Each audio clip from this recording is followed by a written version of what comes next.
Hey, I could only think of one person for this week's Goodmouth Monday. His name is Scott Chambers. You'll see him on the monitor behind me. If you've ever been to a Voice Over Atlanta conference or to a One Voice conference, one of the MCs is the inimitable, the charming and the always very funny Scott Chambers. Now, being a good MC is very much like being a good voiceover. It's not as easy as it looks or sounds. I speak from experience. Most of us would hate to stand up and walk on stage and be stared at by hundreds of people. You have to be comfortable in uncomfortable situations, and you have to be comfortable with yourself. On one hand, you need to run the show like clockwork, making sure everything starts and finishes on time. But on the other hand, the audience needs to feel like everything happens kind of spontaneously. It's like having a script, and you have to stick to that script. You're expected to follow it without making it sound like you're reading from a script. But that's not enough. You have to establish rapport with the audience. They need to feel welcome, to feel special. So you have to interact with them in a way that's genuine and heartfelt, without using cliches like sit back, relax and enjoy the show, or how's everybody feeling today? In a way, the MC is the band that warms up the audience before the main act. You have to be good, but you cannot overshadow the big event.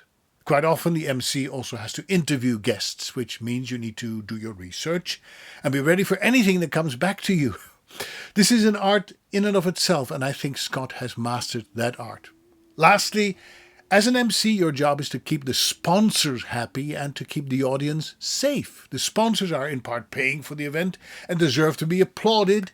And about the safety aspect, the attendees need to be made aware of the emergency exits, the bathrooms, and things like a mask policy. So yes, as an MC, you need to please many people without making it look like you're pleasing many people. When you see Scott on stage, he makes it look and sound just so effortless. One of the last times I saw him was on a stage in London. He walked on after having missed several flights, not his fault, and he was jet-lagged and tired, but he filled in for Peter Dixon, who's a living legend, and Scott blew everyone away. And part of his charisma is the fact that Scott is one of those people you simply cannot hate.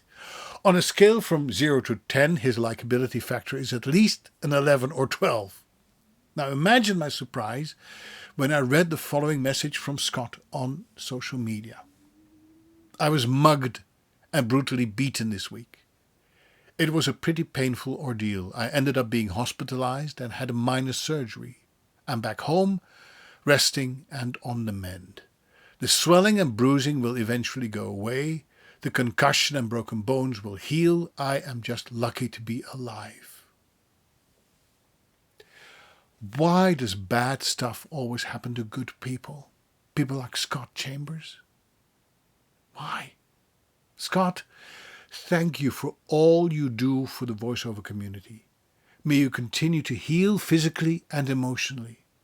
We send you our love, and this Goodmouth Monday is for you. Take care.